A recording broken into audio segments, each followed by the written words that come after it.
Hello అండి, మనం ఈరోజు స్ప్రింక్లర్ హైట్ని ఎలా పెంచుకోవాలో చూద్దాం. సాధారణంగా స్ప్రింక్లర్స్ భూమి లోపలే ఉండేటట్టుగా డిజైన్ చేస్తారు. ముఖ్యంగా నాకు స్ప్రింక్లర్కి రెండు వైపులా కూడా రైజ్డ్ బెడ్స్ ఉన్నాయి. అందువల్ల స్ప్రింక్లర్ ఆన్ అయినప్పుడు నీళ్ళన్నీ కూడా చెక్కలకు తాకి ఇక్కడే నీళ్ళన్నీ నిలిచిపోతున్నాయి.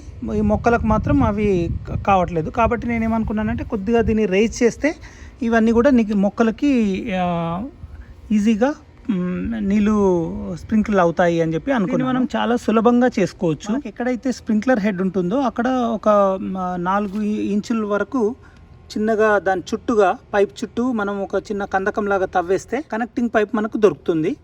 మనం ఈ స్ప్రింక్లర్ హెడ్ని లెఫ్ట్ సైడ్ తింపేస్తే అన్స్క్రూ చేసేస్తే మనకు ఈజీగా స్ప్రింక్లర్ హెడ్ బయటకు వచ్చేస్తుంది. బయటకు వచ్చిన తర్వాత మనకి ఇక్కడ ఒక రైజర్ కావాలి. ఈ రైజర్ ఏంటంటే మనకు వాల్మార్ట్లో కానీ హోమ్ డిపోలో కానీ మనకు రైజర్ దొరుకుతుంది. రైజర్ మన హైట్ను బట్టి చేసుకోవచ్చు. ఇప్పుడు ఇక్కడ చూసినట్టయితే మీరు ఇది 6 ఇంచ్ రైజరు.